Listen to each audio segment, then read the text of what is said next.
Donc, je m'appelle donc Jean-Pierre Bétou, je suis chargé de mission à la FHF sur le dossier des hôtels hospitaliers. Il y a exactement 2 ans, au moment de la Health Week de 2019, on avait, à l'été 2019, présenté ici une table ronde déjà sur les hôtels hospitaliers qui faisait le point sur l'expérimentation lancée dans le cadre de la loi de financement de sécurité sociale 2015, l'article 53. Et donc, c'était 1 an avant l'évaluation finale. Il y avait déjà une première partie d'évaluation de l'expérimentation qui avait été lancée par la DGOS. Et puis ensuite est arrivée l'année 2020 avec le Covid, mais on a eu quand même la fin de l'expérimentation, l'évaluation, les résultats, le Ségur, la loi et les éléments réglementaires du mois d'août. Et les derniers en octobre. Donc là, on va faire le point sur l'état des lieux à partir du moment où est lancée, dès cette année, la généralisation du dispositif, avec même un financement de l'AMO, et on espère aussi progressivement un financement de l'AMC. Donc, on va vous faire un point le plus précis possible, et nous allons commencer par Madame Esther Lepêcheux, qui est du bureau R3 de la DGOS, et qui va vous faire le résumé de l'état actuel des éléments législatifs et réglementaires qui sont à notre disposition. Je passe le... Bonjour à tous, merci Jean-Pierre. Donc Esther Lepêcheux, DGOS. Je vais effectivement revenir sur la généralisation et le dispositif qui est désormais généralisé. Avant ça, j'aimerais revenir juste sur des petits points de contexte, puisque comme l'a rappelé Jean-Pierre, on était sur une expérimentation issue de la LFSS, loi de financement pour la sécurité sociale de 2015, qui a réellement débuté en 2017 avec la sélection de 41 expérimentateurs et qui s'est terminée en 2020. Donc cette expérimentation a donné lieu à un rapport au Parlement que l'on a transmis en juin 2020 et qui fait le bilan de cette expérimentation et donc la réussite de cette expérimentation qui a donné lieu à sa généralisation lors de l'article 59 de la LFSS pour 2020 et qui a aussi été repris parmi les mesures emblématiques du Ségur à la mesure 17. Si je peux revenir du coup sur les objectifs de cette mesure, c'est des objectifs qui sont multiples puisqu'on est vraiment un enjeu d'accessibilité aux soins pour les patients qui sont notamment éloignés, mais également pour un confort de prise en charge. C'est un point qui est très important puisque dans le cadre du bilan de l'expérimentation, on a vu un taux de satisfaction plutôt record quand on parle de parcours de soins, puisqu'on était à 95% de satisfaction des patients. Donc c'était une très bonne chose. On a également un objectif de fluidifier les parcours hospitaliers en amont et en aval des séjours hospitaliers, mais aussi des séances de soins. Et enfin, l'objectif de recentrer l'hôpital sur sa mission de soins, puisque désormais, tout ce qui est hors du soin, tout ce qui est purement de l'hébergement, va être pris en charge dans les hôtels hospitaliers.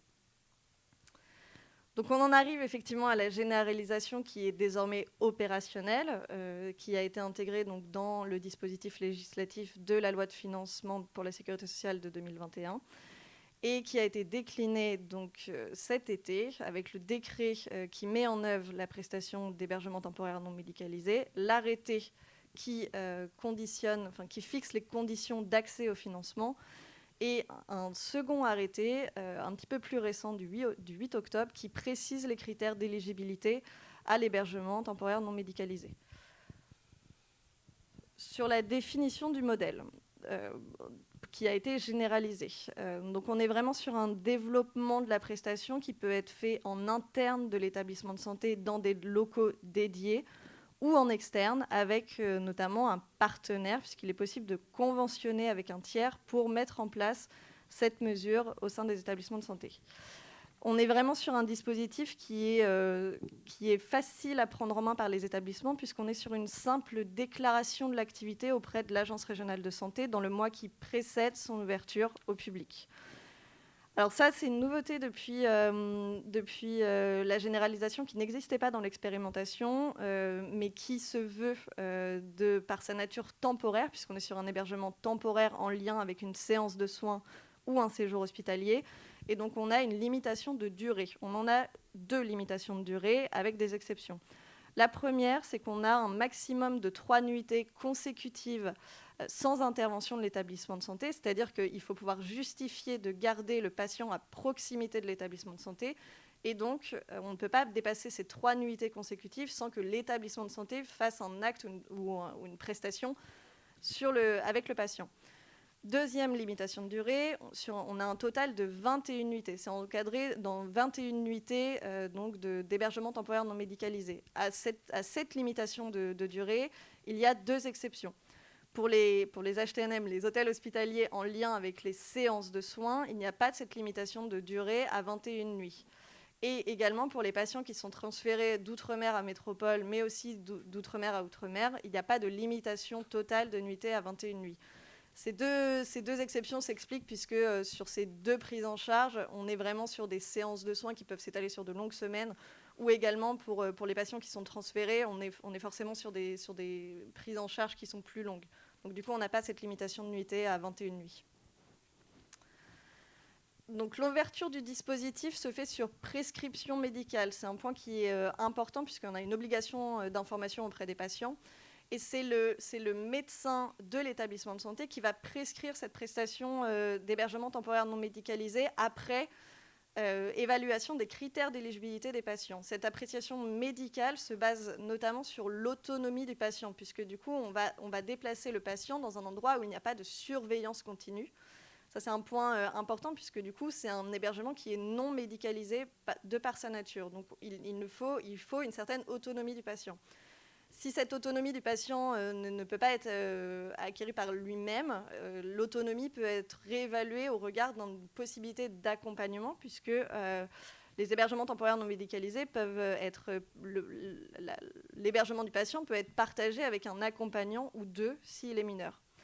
Donc un point aussi important, c'est que les critères d'éligibilité sont contenus dans l'arrêté du 8 octobre, mais c'est l'appréciation médicale qui prévaut et qui va pouvoir se baser sur les orientations HAS de 2015 qui ont été rédigées en vue de l'expérimentation. Sur le financement maintenant, on est sur un financement qui est temporaire puisqu'on prend en compte les activités du 1er janvier 2021 au 31 décembre 2023. Pourquoi ce choix? Puisque du coup, on n'a pas voulu faire de rupture avec l'activité d'expérimentation, alors même que les décrets sont parus en août 2021. On n'a pas voulu faire de rupture avec l'activité d'expérimentation et également s'inscrivait dans un contexte de crise sanitaire où les expérimentateurs ont pu utiliser largement les hébergements temporaires non médicalisés. On est sur un forfait nuitée qui est à 80 €, tout compris, c'est-à-dire que ça prend en compte les frais d'hébergement du patient, du ou des éventuels accompagnants, mais aussi du ou des éventuels repas qui pourraient accompagner la prestation. 2 conditions pour accéder à ce forfait de nuitée de 80 € qui est versé aux établissements, puisqu'on est sur un financement assurance maladie. Les établissements doivent remonter mensuellement les données d'activité sur le schéma classique avec la TIH et transmettre une fois par an un bilan annuel à l'ARS. Dernier point, en lien avec ce financement temporaire, il est également temporaire sur ces 3 ans jusqu'à fin 2023, puisque nous menons jusqu'à fin 2022 une évaluation médico-économique. Ça a été inscrit dans la loi de financement pour la sécurité sociale de 2021, et qui prend en compte un volet quantitatif, puisqu'on est sur du médico-économique, mais aussi qualitatif, puisqu'on va regarder la typologie de patients pris en compte et on a un point aussi important qui a été intégré dans la loi sur faire un focus sur les patients isolés dans le cadre de la chirurgie ambulatoire, l'utilisation des hébergements temporaires non médicalisés pour ces patients-là. Donc voilà, on est en train de mener cette évaluation médico-économique. Et si vous voulez aller plus loin, plusieurs possibilités. Donc le rapport d'orientation HAS sur les critères d'éligibilité, le guide ANAP, mais on va y revenir un petit peu plus tard. La page dédiée sur les hôtels hospitaliers sur le site du ministère et également, tout récemment, depuis la semaine dernière, une page dédiée sur le site servicepublic.fr. Merci. Merci beaucoup. Donc, voici à peu près le cadrage réglementaire et législatif. Merci à Madame Le Pécheux de nous avoir fait cette synthèse. Maintenant, nous allons passer la parole dans le cadre de ce retour d'expérience qui a été établi dans l'année 2020 sur les expérimentations en cours, en renfort du travail d'évaluation qui a fait la DGOS. L'ANAP a fait un premier travail de retour d'expérience dont ils vont nous parler. Donc je donne la parole, je peux peut-être te mettre là, à M. Tim Brinen de l'ANAP. Bonjour à tous. Donc, effectivement, une expérimentation sur les hôtels hospitaliers dont nous avons essayé de tirer des bonnes pratiques en travaillant avec ces établissements expérimentateurs. Donc, vous avez le guide qui, évidemment, est téléchargeable, comme tous nos guides, sur le site internet de l'ANAP. Vous êtes déjà presque 1800 à être allés télécharger ce guide, ce qui montre la pertinence du sujet. Madame Farsi, qui est là au premier rang et qui a piloté l'équipe de l'ANAP, en a apporté quelques exemplaires papier pour ceux qui préfèrent le papier. Et bien sûr, vous n'hésitez pas à passer sur le stand de l'ANAP. On a aussi des exemplaires à votre disposition. Une webconférence qui s'est tenue le 28 octobre dernier, qui a réuni presque 300 personnes. Elle est disponible à partir d'aujourd'hui en replay, et nous avons également publié une foire aux questions hôtel hospitalier qu'on va s'efforcer de garder à jour au fil du temps. Alors, 19 établissements expérimentateurs qui ont participé à ce retour sur expérience.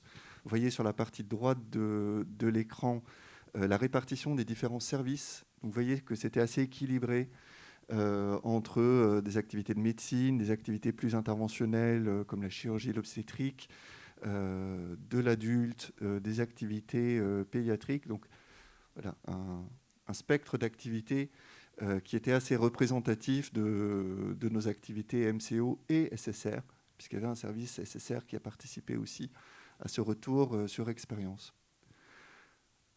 Alors, quels enseignements est-ce qu'on en tire ? Le premier, c'est de noter la très grande satisfaction des patients liés à ce dispositif. On a plus de 90% des patients qui se disent très satisfaits, plutôt satisfaits. Ils soulignent le confort du service. Donc on parle literie, on parle aussi tous les services qui sont associés, c'est-à-dire la télévision, le Wi-Fi, et évidemment la certitude d'avoir une chambre seule. Ce que ces patients soulignent aussi, c'est l'importance de l'information dont ils disposent, et notamment les conduites à tenir en situation d'urgence. Ça, c'est vraiment un point clé que nous avons identifié dans ce retour sur expérience. Alors, je ne vais pas vous faire tout le guide. On a souhaité mettre en évidence 3 enjeux organisationnels sur les hôtels hospitaliers. Parce que c'est l'enseignement qu'on en a tiré, c'est vraiment un sujet avant tout organisationnel. Le premier enjeu, c'est la coordination avec la structure d'hébergement. Dans la quasi-totalité des cas, l'hôtel hospitalier est géré en dehors de l'hôpital par un tiers.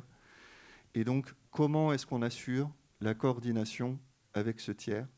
Donc, il y a plusieurs solutions qui sont documentées. Donc, c'est du partage d'agenda, c'est parfois l'intégration de ces lits d'hôpital, ces lits d'hôtel hospitalier dans le logiciel de gestion administrative des malades de l'hôpital. Ça peut être l'inverse aussi, où l'hôpital a accès au logiciel de gestion de l'hôtel. L'enseignement qu'on en tire, c'est privilégier une gestion centralisée de ses capacités en lit.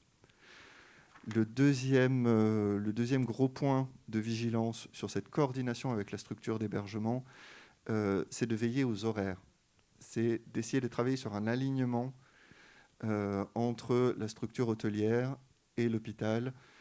On pense au temps des repas, le petit déjeuner. S'il est servi qu'à partir de 8 heures dans l'hôtel, ça peut poser quelques soucis dans nos organisations hospitalières où le patient est souvent convoqué très tôt le matin. Le deuxième enjeu de coordination, ce sont les enjeux de coordination interne. Comment est-ce qu'on fait pour qu'au sein de l'hôpital, l'ensemble des équipes soignantes sont impliquées, et l'implication notamment des infirmières, des secrétariats, les consultations, des secrétariats d'anesthésie. Quand on parle d'hôtel hospitalier en aval de chirurgie ambulatoire, c'est vraiment un facteur clé de succès. Et on retrouve cette idée aussi de centraliser la communication, d'avoir les bed managers de l'hôpital ou, pour les établissements qui n'ont pas de bed manager, le service des admissions, qui centralise les demandes, les réservations de lits en hôtel hospitalier. Et dernier enjeu de communication, c'est la communication en direction des patients.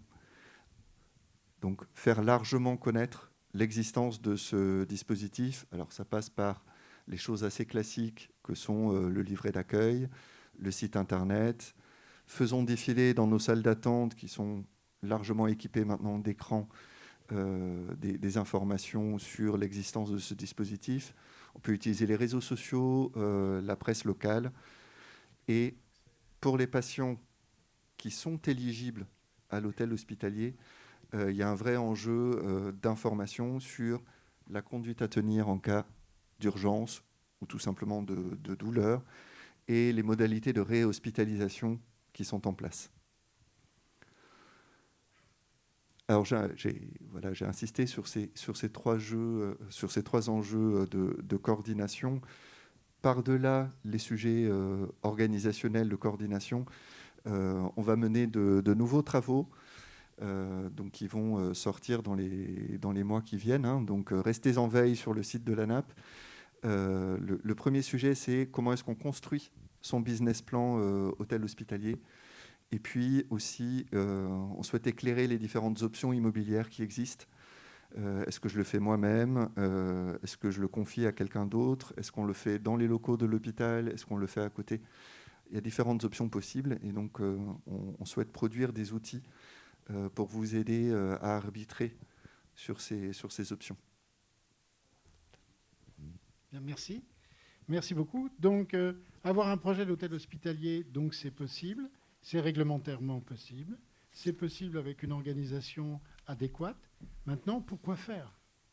Et donc, c'est important d'avoir l'avis médical sur l'impact de l'HTNM dans les nouveaux parcours de soins, la création de nouveaux parcours de soins, ou dans les parcours de soins classiques, avec une participation donc, de l'HTNM qui va changer beaucoup et l'organisation et la façon d'évaluer les choses. Donc, je passe la parole au professeur Francis Navarro de Montpellier, chef de pôle digestif, qui va vous expliquer l'opinion qu'on peut avoir sur l'organisation des HTNM dans le cadre des parcours de soins, ce qui est la vocation de ce type de dispositif.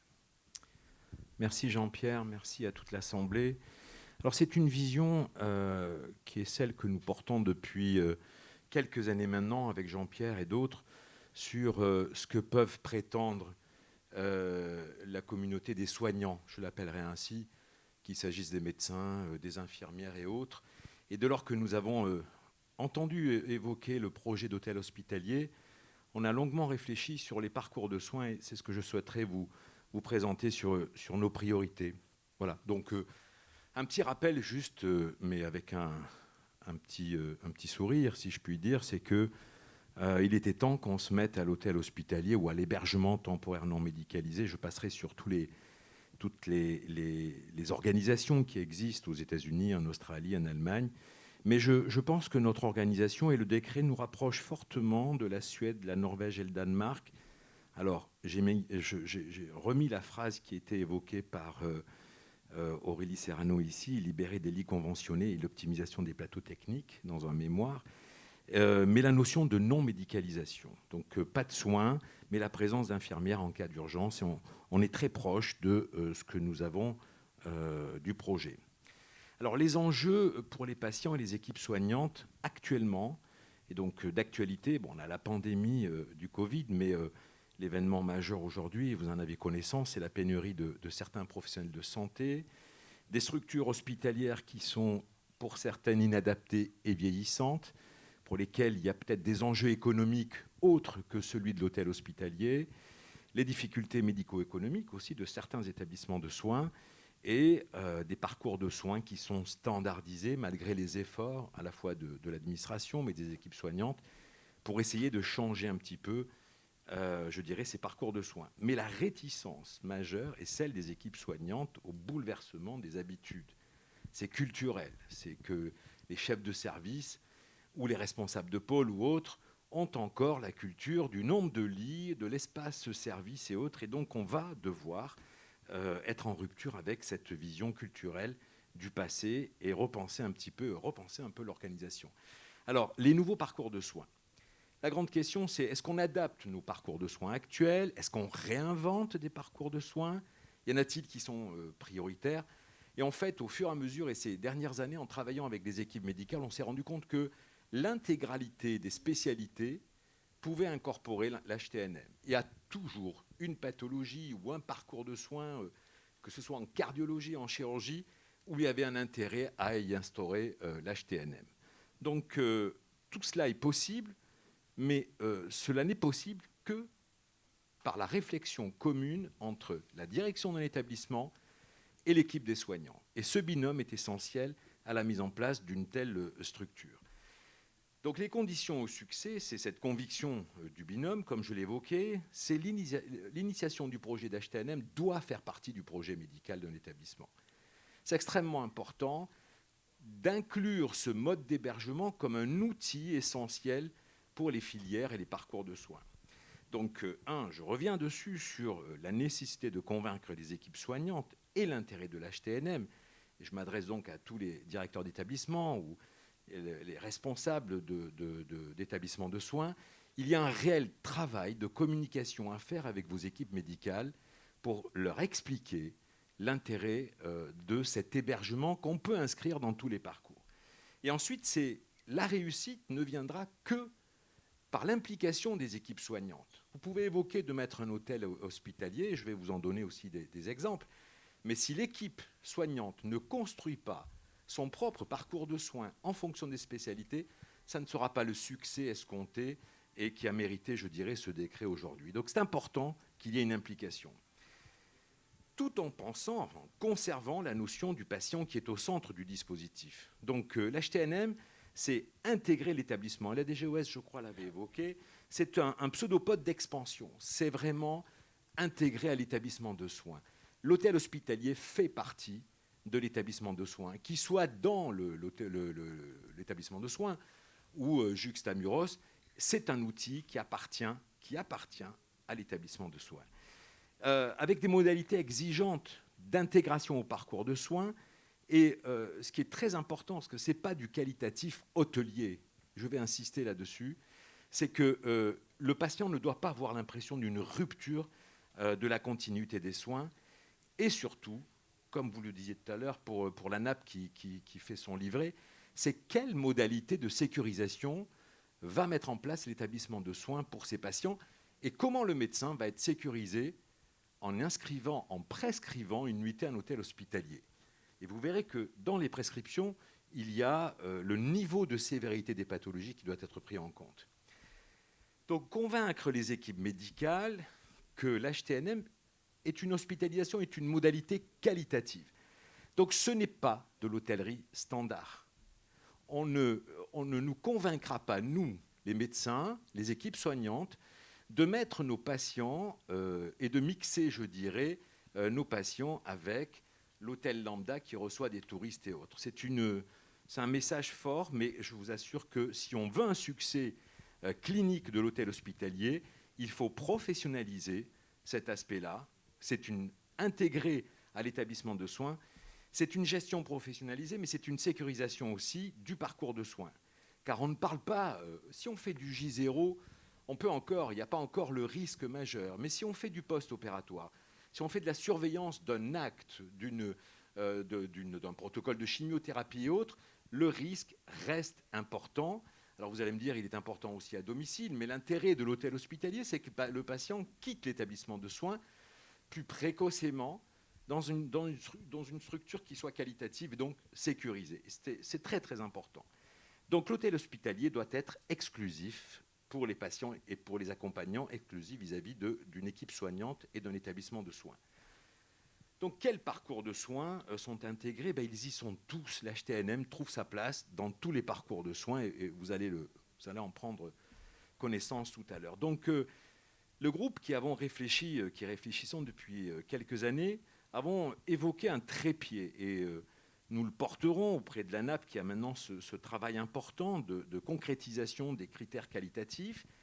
Ce trépied, pour nous, il est la continuité des soins, c'est-à-dire cette collaboration étroite entre les équipes d'un établissement de soins et puis du gestionnaire, qu'il soit interne ou externe de l'hôtel hospitalier, avec la préparation de l'hébergement, tenir compte des parcours avec les différentes pathologies, et puis la poursuite des traitements. Bref, il y a une multitude de points qui sont à mettre en place pour que ce soit réellement qualitatif. La sécurisation, tous les patients, alors il y a une autonomie des patients, mais autonomie ne veut pas nécessairement dire que ce ne sont pas des patients à risque. Si on tient compte de la comorbidité d'un patient, vous voyez, un patient qui a eu la pose d'un stent coronarien est un patient autonome. Là, il se lève, il marche, il mange, il va aux toilettes, etc. Mais fonction de sa comorbidité, c'est quand même quelqu'un qui peut faire un trouble du rythme, c'est quelqu'un qui peut faire un embole, c'est quelqu'un qui a un risque potentiel après un geste. Ces aspects-là, on doit en tenir compte. Donc la sécurisation des patients, et quelles que soient les modalités dans l'hôtel hospitalier, le gestionnaire doit tenir compte de ce facteur de risque. Et puis un troisième élément, et j'espère que là aussi, alors je me tourne bien sûr vers la NAP, encore une fois, sur l'aspect qualitatif. L'hôtel hospitalier doit être le lieu... Écoutez, je fais allusion, quand vous rentrerez dans vos services, dans vos hôpitaux respectifs, allez jeter un coup d'œil sur l'entrée de votre hôpital. Vous avez les patients avec un pied à perfusion, il y en a un qui est en train de fumer une cigarette, il y en a un qui tue le temps comme il peut. Et donc, c'est ce que nous avons appelé le temps passif, le temps inactif, le temps apathique. C'est tout ce temps où le patient est tout simplement surveillé. Parce qu'il est vu le matin par un médecin, par l'infirmière, et ô combien les quelques minutes qui passent avec l'infirmière et l'aide-soignante sont importantes, parce que c'est là la communication. L'hôtel hospitalier doit permettre de rompre avec cette monotonie ou ce temps passif en proposant que ce soit des activités, que ce soit de la formation, que ce soit, il faut être, si on veut être complètement qualitatif après le sécuritaire, il faut que l'hôtel hospitalier apporte un plus dans ce temps. Et souvenez-vous combien, si certains ont été hospitalisés, l'envie grandissante que nous avons de quitter l'hôpital parce qu'on s'y ennuie et que c'est difficile au-delà du soin et du thérapeutique. J'ai pris un exemple, alors bien sûr, il corrobore ma spécialité, vous m'en excuserez, mais on a d'autres exemples. J'ai pris le cancer du côlon et du rectum. Et puis, j'y ai adossé l'intérêt de l'hôtel hospitalier. Je vais faire très vite entre les symptômes d'un patient, le J0, c'est-à-dire quand malheureusement un patient a un cancer du rectum, les premiers signes qui apparaissent, ce sont les rectoragies, il saigne. L'exploration endoscopique, vous voyez sur l'exploration endoscopie, scanner, bilan. Ces quelques explorations qui sont le bilan, en général préopératoire, pré-thérapeutique, je puis vous assurer que regrouper ces examens, il y a très peu d'établissements de soins qui réussissent à faire en sorte que ces examens soient réalisés en 48 heures. C'est quasiment impossible. Et donc, je laisserai la parole à certains directeurs d'établissement ici présents. Mais c'est difficile. Si l'organisation est permise avec un hôtel hospitalier, c'est 1 ou 2 nuits à un hôtel hospitalier, le patient va sortir avec son bilan. La chirurgie, c'est la même chose. Le temps de surveillance après ce type de pathologie est d'actualité avec la présence et la possibilité d'un hôtel hospitalier. Et vient ensuite, après ce type de cancer, le traitement adjuvant, la chimiothérapie. Donc on s'y inscrit, l'hôtel hospitalier s'inscrit, mais on s'y inscrit avec le trépied dont je viens de vous parler. C'est-à-dire qu'à un moment donné, pour des explorations, c'est tout simplement l'hébergement qualitatif. Pour le traitement chirurgical, c'est le trépied qui entre en ligne de compte avec la continuité des soins, la sécurisation, l'hébergement. L'ambulatoire, c'est d'actualité. Pour l'instant, l'hôtel hospitalier, ce n'est pas pour l'ambulatoire, hormis si le patient habite très à distance. Mais l'ambulatoire, il entre le matin, il sort le soir. L'hôtel hospitalier peut être, une alternative face à l'éloignement ou alors à la douleur ou d'autres critères. Et puis, les cures de chimiothérapie. Alors, ce sont les fameuses séances, chimio ou autres séances de radiothérapie. Et bien là encore, ces séances qui parfois obligent parce que le patient n'est pas bien, parce qu'il vomit, parce qu'il a mal toléré sa chimiothérapie et il est hospitalisé. L'alternative de l'hôtel hospitalier, d'un point de vue qualitatif, c'est-à-dire avec une sécurisation de ce patient, est quelque chose qui va permettre de répondre à la file active de patients que nous avons et qui parfois nous bloquent des lits et nous oblige parfois à reporter des séances chez certains patients. Vous voyez simplement, je fais très vite, si je prends ce que nous avons initié comme étant la durée moyenne thérapeutique initiale, c'est-à-dire un patient qui, du diagnostic au retour à domicile après chirurgie, je l'ai traduit en nuitées, c'est la DMS quelque part, c'est à peu près 21 nuitées ou 21 jours. Si on y implique l'HTNM, avec une réorganisation, on réussit à gagner à peu près 5 nuitées à un hôtel en hospitalisation conventionnelle qui peuvent être évitées. C'est tout simplement aussi que l'hôtel hospitalier va permettre des réorganisations. Si on prend la durée moyenne thérapeutique complète, c'est-à-dire initiale jusqu'au protocole de chimiothérapie, ce sont pratiquement 11 nuitées qui sont évitées à l'hospitalisation conventionnelle. J'attire votre attention là-dessus. Je ne suis pas en train de vous parler là d'aspect thérapeutique sécurisé. C'est qu'on introduit un nouveau critère qui est celui que l'hôtel hospitalier, avec une réorganisation de l'établissement de soins, peut réduire le temps de prise en charge thérapeutique du patient en hospitalisation classique. Vraiment, j'insiste sur ce point, car nous-mêmes, dans notre analyse, nous avons pris conscience qu'un patient pouvait être traité plus rapidement avec une modalité d'hébergement. Et c'est très important parce que traiter un patient qui a un cancer du rectum dans le mois qui suivent les premiers symptômes ou le traiter 2 mois après, c'est le risque de métastase hépatique, pour ne parler que du premier risque, il est multiplié par 2. Donc c'est de l'organisation de soins, et c'est ce que va permettre l'hôtel hospitalier, ce que permettrait peut-être une autre modalité, mais en l'occurrence, on parle de l'hôtel hospitalier, et donc on limite la perte de chance pour les patients. C'est très important parce qu'il y a le trépied et il y a cette notion qui apparaît aussi comme possibilité. Alors je voulais faire parler, et je l'excuse, Marie-Odile Saillard, qui est la directrice générale de l'hôpital de Metz-Thionville. Et dans les nouveaux parcours de soins, ils mettent en place l'accouchement en ambulatoire. Alors c'était très surprenant quand nous en avons appris l'existence. C'était un PHRC. Donc voilà, c'est je dirais 2 mots, c'est l'adossement d'un parcours de soins atypique, si je puis dire, en obstétrique, mais très intéressant.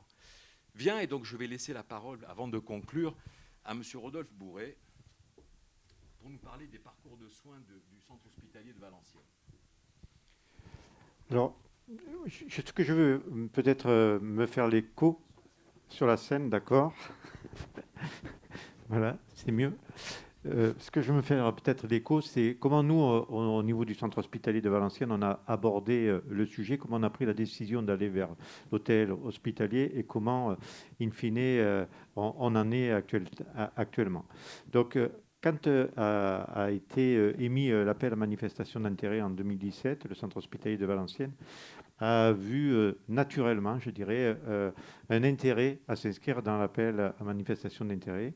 Et on s'y est inscrit plutôt intuitivement, je dirais, avec nos équipes soignantes qui ont trouvé un intérêt, mais encore le modèle n'était pas tout à fait finalisé et on se demandait bien encore comment on allait utiliser cet hôtel hospitalier. Le temps a passé et vous avez vu, il y a eu des expérimentations et on n'a pas été dans les expérimentations, nous, au centre hospitalier de Valenciennes, tout simplement parce qu'il n'y avait qu'une petite partie de l'équipe soignante qui avait été convaincue, qui avait participé à la rédaction de l'appel à manifestation d'intérêt, mais ce n'était pas allé au-delà.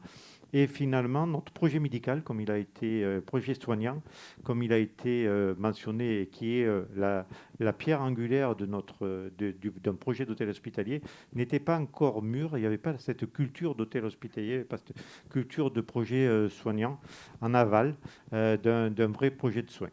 Et donc, on a mis pratiquement un an et demi, voire 2 ans. Après est arrivé le Covid, bien évidemment, qui nous a occupés, pour mettre en place cette idée de projet de soins, de parcours innovant.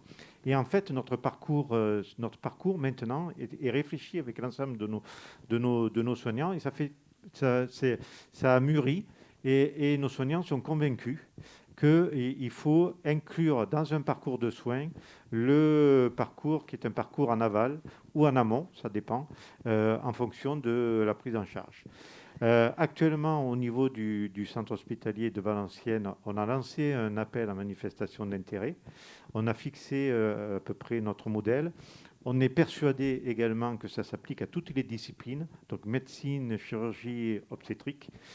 Tous nos pôles actuellement sont convaincus qu'effectivement, on peut utiliser l'hôtel hospitalier. Et après, on s'est projeté sur effectivement le modèle. La loi nous permet maintenant d'avoir un financement et puis également une organisation. Et cette organisation, on a décidé au centre hospitalier d'avoir une organisation publique-privée, mais plutôt déléguée aux privés et aux libéraux, qui nous permettra d'optimiser en fait l'ensemble de nos ressources et de notre parcours. Voilà ce que je peux dire où on en est. Cet appel à manifestation d'intérêt, on a reçu les réponses et on devrait faire le choix de nos prestataires pour nous accompagner à la fin de l'année.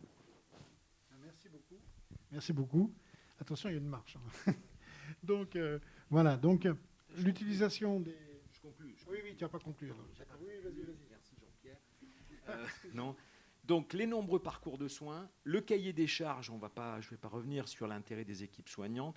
Le prestataire de santé doit avoir un cahier des charges sur la notion de sécurisation.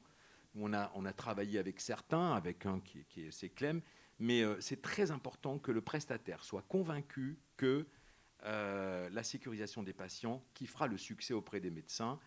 Et donc, on doit proposer, dans tout ce que je vous ai énoncé, et garder en priorité la notion qualitative de lutte contre le temps passif, ce qui permettra ce sera le vrai plus pour l'installation d'un hôtel hospitalier. Voilà, merci.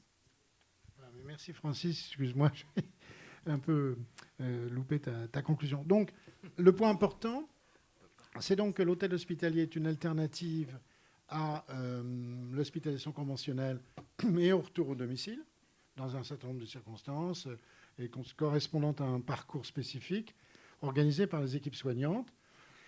Et ça arrive à point parce que ça arrive dans une période de contrainte sur les lits comme nous la vivons en ce moment.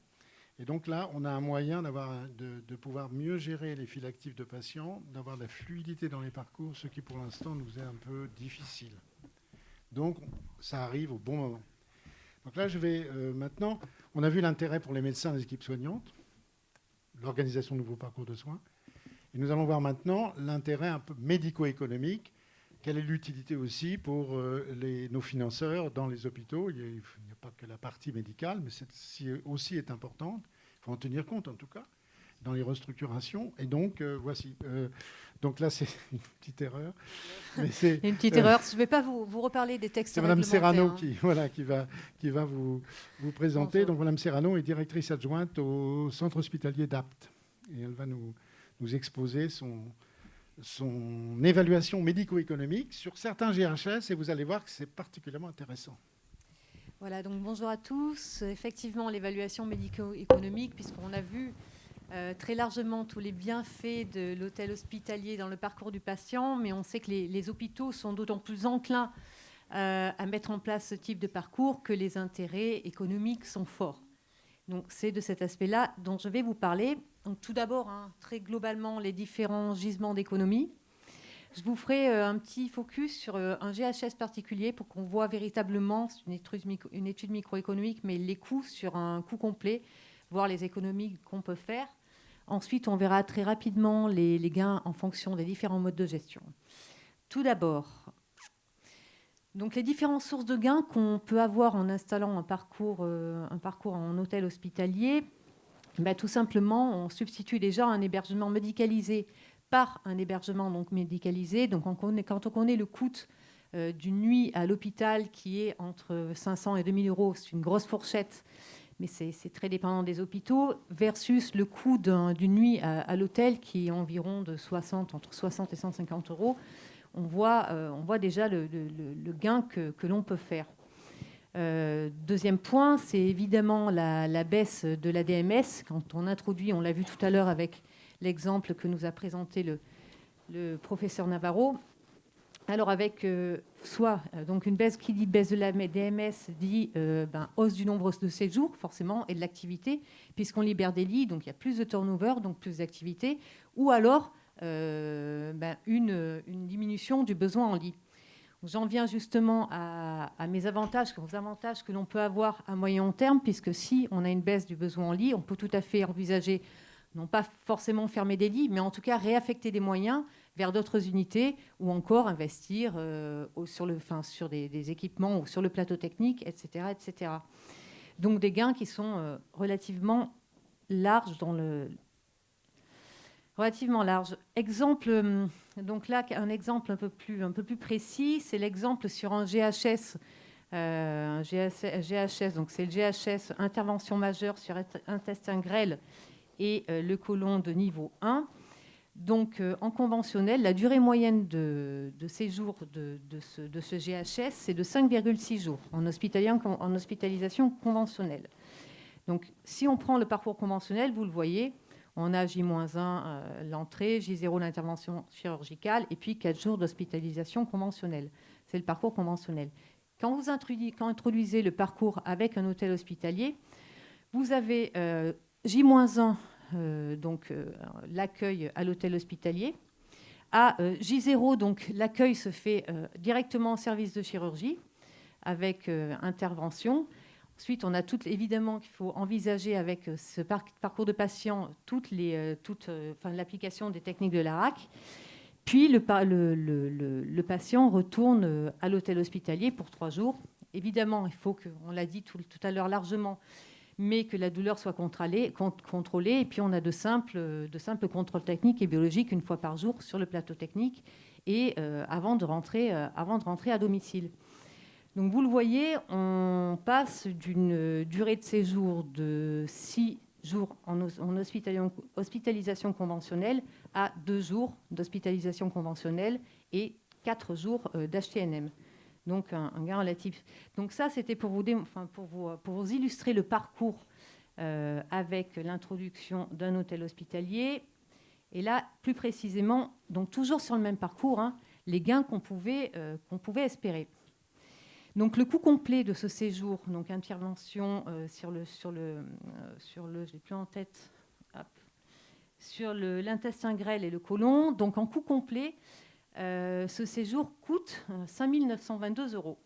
Quand vous introduisez donc l'hôtel hospitalier, on passe à 4 373 €, soit une économie de 1 229 €.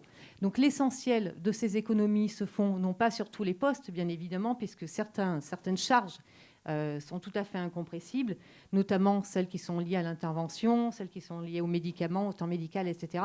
Et l'essentiel de ces économies se font sur les dépenses de logistique. Mais ça représente tout de même, au bas mot, 1 229 € d'économie sur un seul séjour.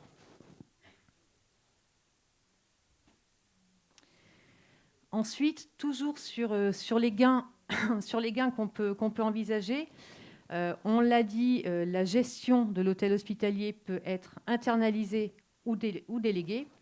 Donc il y a des avantages, il y a des inconvénients dans les deux types de gestion. Dans la gestion internalisée, les inconvénients qui sont les pavés orange, c'est tout d'abord les coûts d'investissement.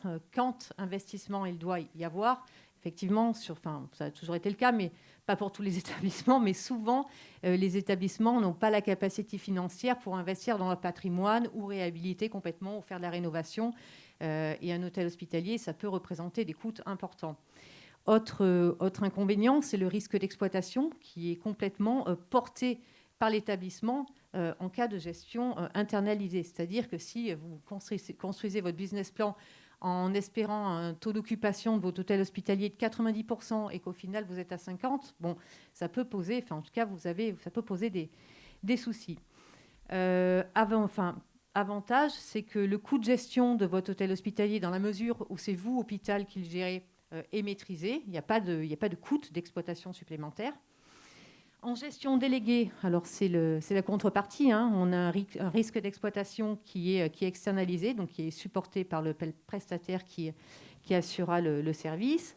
Les investissements peuvent être portés aussi par le prestataire. Donc là, ça soulage un peu de l'établissement de cela. On a parfois, mais ce n'est pas toujours vrai, mais on peut en tout cas avoir une moindre maîtrise du fonctionnement, forcément, puisqu'on ne le fait pas en propre. Et puis des frais de gestion, puisque quelque société que ce soit, il faut tout de même qu'elle arrive à vivre et à trouver un équilibre avec cet hôtel hospitalier. Quoi qu'il en soit, ça c'est vraiment, pour les établissements qui souhaitent se lancer dans un hôtel hospitalier, il y a évidemment une étude sur le choix du mode de gestion, à part quand, dans certaines situations où c'est quasiment évident. Mais tout dépend en fin de compte des capacités financières, humaines, techniques dont dispose l'établissement, de la maîtrise qu'il souhaite avoir aussi sur son hôtel hospitalier et qui va finalement le guider et l'amener à son choix définitif sur le mode de gestion de l'hôtel hospitalier. Voilà. Merci. Merci beaucoup. J'espère que ça marche. Bien. Donc, on voit l'intérêt de l'impact médico-économique qui est quand même à regarder. Et donc, cela implique aussi avoir le regard des financeurs dans ce dossier. Et donc, j'ai demandé, grâce à leur expérience limousine, donc à Mme Pelletier et à M. Franck Bonichon, Mme Catherine Pelletier et M. Franck Bonichon. Mme Pelletier est responsable de la CEPAM de Limoges, maintenant d'Orléans, et M. Franck Bonichon est responsable de la mutuelle Limousine. Et avec le CHU de Limoges, ils ont fait une synergie dans le cadre de l'expérimentation récente. Et donc, ils sont en projet de contrat renouvelé avec le CHU.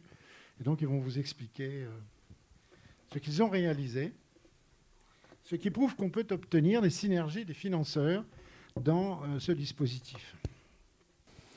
Oui, merci professeur. Bonjour à tout le monde. La Mutualité Française Limousine, c'est une structure mutualiste qui exerce sur la région Aix-Limousin 1 millier de salariés dans différentes activités, des crèches, du sanitaire, du médico-social. Et nous gérons également un hôtel des familles, anciennement Hospital, depuis une douzaine d'années en face le CHU. Et lorsque l'expérimentation s'est présentée, le Limousin a réussi à s'organiser rapidement, notamment avec la CEPAM, le CHU et la clinique Chénieux ou la polyclinique sur Limoges, pour engager 2 expérimentations, une avec la polyclinique et une avec le CHU, sur une délégation, puisque vous l'avez expliqué, ça c'est pas une gestion interne des établissements, mais une délégation de l'hôtel hospitalier à la Mutualité Française Limousine. On est situé à 100 mètres du CHU, et puis à 10 minutes à peu près en voiture de la polyclinique Chénieux. Donc, on a travaillé 2 modèles économiques puisqu'on avait 2 types d'établissements, un public et un privé, avec un même tarif de nuitée. Donc, vous voyez qu'on était quand même loin des 80 € qui ont été retenus par décret, puisqu'on était à 45 € pour le dîner, la nuitée, le petit déjeuner. Donc, on a travaillé de façon partenariale pour à la fois asseoir le financement et puis pour travailler dans l'intérêt du patient pour limiter le reste à charge. Donc, le principe, c'est la participation des mutuelles au coût de la nuitée à travers la Mutualité Française de Nouvelle-Aquitaine. La participation de l'assurance maladie pour les transports et pour les bénéficiaires de la complémentaire santé solidaire. Et tout ça s'est traduit dans une convention tripartite signée avec chaque établissement, sachant que la Mutualité Française Limousine avait donc une convention particulière en tant que représentante des mutuelles. Alors, je vais détailler un petit peu pour le CHU et puis on passera plus rapidement pour la polyclinique puisque le modèle est quasiment le même. Le sujet du transport entrée-sortie était un véritable sujet dans l'expérimentation puisque jusqu'au dernier moment, on n'a pas eu la certitude de pouvoir prendre en charge sur le risque de transport. Et on avait essayé de trouver des montages financiers qui malheureusement ne tenait pas la route. Fort heureusement, à partir du moment où il a été décidé de prendre en charge le transport entrée-sortie, comme s'il s'agissait d'un transport entrée-sortie d'hospitalisation, on a pu solvabiliser la demande des patients. Ensuite, on s'est donné un jalon à 20 € qui représentait le montant du forfait hospitalier. Montant du forfait hospitalier, 20 € pris en charge par la Mutualité française pour ces patients mutualistes, par le CHU pour les patients qui relevaient d'une institution de prévoyance ou d'une assurance, et par l'assurance maladie sur ses fonds d'action sanitaire et sociale pour les patients en situation de précarité. Les 25 € restants étaient financés soit totalement par le CHU pour les patients non mutualistes, soit de façon partagée entre le CHU et la Mutualité française Limousine pour les patients mutualistes. Et pour la polyclinique, on n'était pas nécessairement sur un reste à charge 0 € pour le patient, puisque la patientèle de l'établissement privé n'est pas tout à fait la même que celle du CHU, avec une possibilité de financement. Mais sinon, vous voyez bien que le dispositif de prise en charge des 20 € est le même, le dispositif de prise en charge du transport est le même. Et donc, les 25 € étaient intégralement financés par la polyclinique. Juste pour compléter sur la partie financement, il y a 3 ans, on n'avait quand même pas de repères et le CHU et la mutualité ont décidé d'investir dans le processus d'hôtel hospitalier et donc de prendre sur leur fonds propres un certain nombre de coûts, ce qui explique cette nuitée à 45 €. Quelques chiffres. Alors les chiffres, ils restent quand même assez confidentiels. La seule année pleine, c'est l'année 2019. On prévoyait 1500 nuitées avec le CHU et 1000 avec la polyclinique. On en a fait 360 avec le CHU et 191 avec la polyclinique. 25% des nuitées sont préopératoires, 75% post-opératoires au CHU, et c'est quasiment 100% post-opératoire pour la polyclinique, qui était essentiellement focalisée sur les cataractes et l'ophtalmologie. C'est un gros centre à Limoges. Pas de réhospitalisation au cours du séjour des patients, une seulement à 30 jours pour le CHU et puis une autre pour les polycliniques, et un nombre de patients, donc 300 patients, moyenne d'âge 62 ans pour le CHU, puisqu'il y avait d'autres spécialités. Alors on retrouve votre spécialité sur les endoscopies évidemment. Apnée du sommeil aussi, ce sont des prises en charge qui se prêtent bien. Gynéco, c'est beaucoup d'éloignement aussi. Hein. Le Limousin, il y a le CHU et puis autour, vous avez Brive à 1 heure et après il y a quelques départements quand même ruraux. Donc il y a beaucoup d'éloignement et on a beaucoup recouru à l'hôtel hospitalier pour ces aspects-là. Donc suivi de certaines grossesses qui n'étaient pas pathologiques mais dû à l'éloignement avec des hébergements. Et c'est là où on voit, et vous verrez que notre expérimentation finalement elle recoupe ce que tout le monde a dit jusqu'à présent. 63 annulations 24 heures avant. Ça veut dire que ça n'a pas été assez bien préparé, que soit les opérations ont été reportées, mais il y a des patients qui ont annulé parce qu'on ne leur a pas forcément expliqué. Et la prescription médicale, c'est un atout évidemment, puisqu'il faut préparer et sécuriser le séjour du patient à l'hôtel hospitalier, mais il faut aussi le prescrire. Et ça me fait penser à l'HAD, quand l'HAD a démarré. Vous expliquiez l'HAD, tout le monde était pour, puis après, il y avait peu de gens qui pensaient. Ben, l'hôtel hospitalier, c'est pareil. Allez dans la salle là, vous demandez aux gens ce qu'ils pensent de l'hôtel hospitalier, ils vont vous dire que c'est formidable, mais après tout le monde oublie de le prescrire, enfin ou peu de gens le prescrivent. Donc c'est un travail sur les parcours et c'est important que cette expérimentation ait débouché sur une généralisation importante. On a mené une triple évaluation de cette expérimentation. Alors, cette évaluation, elle est limite, puisque vous avez vu que ça reste confidentiel en termes de montée en charge, mais il y a eu une évaluation médico-économique pilotée par la Fédération de la Mutualité française, puisque nous avons servi d'expérimentation aussi pour la mutualité, une évaluation sociologique, et là on va retrouver ce que vous disiez, professeur Navarro, et puis l'évaluation de la satisfaction du patient. Alors je vous passe la méthode à chaud, à froid. C'est la plateforme de la CEPAM qui rappelait les patients 30 jours après pour avoir aussi certaines évaluations. Ça a été extrêmement bien mené. Conclusion sur l'évaluation médico-économique, on retrouve tout ce qui a été dit. Il y a une augmentation du taux ambulatoire plus marquée sur les services prescripteurs d'hôtels hospitaliers. Il y a une diminution de la DMS et il y a une diminution de la valorisation financière des séjours plus marquée pour les services prescripteurs. Ce n'est pas généralisable et on ne peut pas l'avancer puisque, je vous l'ai dit, le périmètre de l'étude et le volume est trop faible. Mais c'est bien les tendances qu'on retrouve ailleurs et qui méritent d'être confirmées avec une montée en charge plus importante. Sur l'évaluation sociologique, un dispositif très personnalité dépendante. Donc, c'est ce que je vous ai redit sur l'HAD et sur l'hôtel hospitalier. Chacun comprend l'hôtel hospitalier à sa façon et il faut vraiment beaucoup de communication.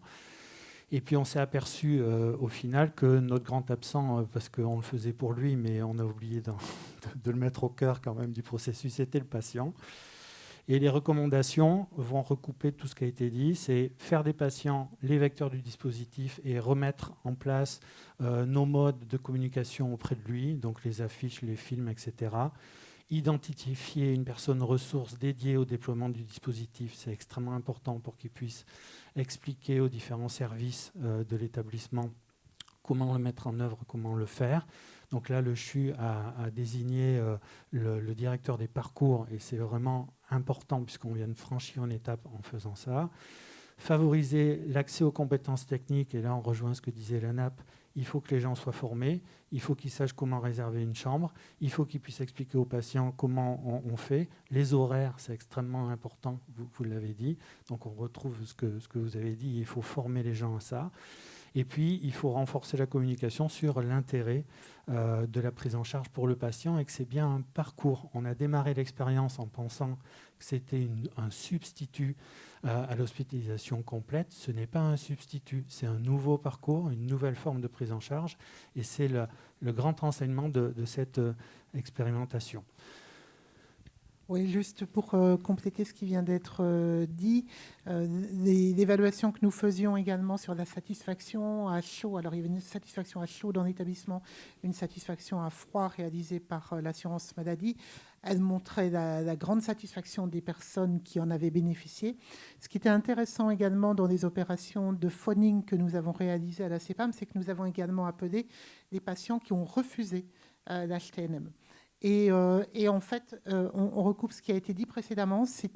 Lorsque le patient refusait, c'était suite à un défaut d'information et sans doute aussi au sentiment qu'il avait qu'on lui bradait un peu son séjour hospitalier en le faisant sortir plutôt sur une voie de garage pour utiliser son lit pour quelqu'un d'autre.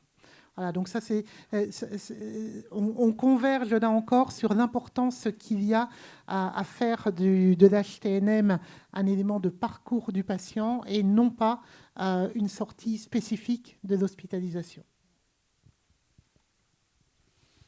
Donc, et maintenant et après, bonne nouvelle, la reconnaissance de l'hôtel hospitalier permet maintenant de pouvoir le généraliser sur l'ensemble des établissements qui souhaiteront s'y engager.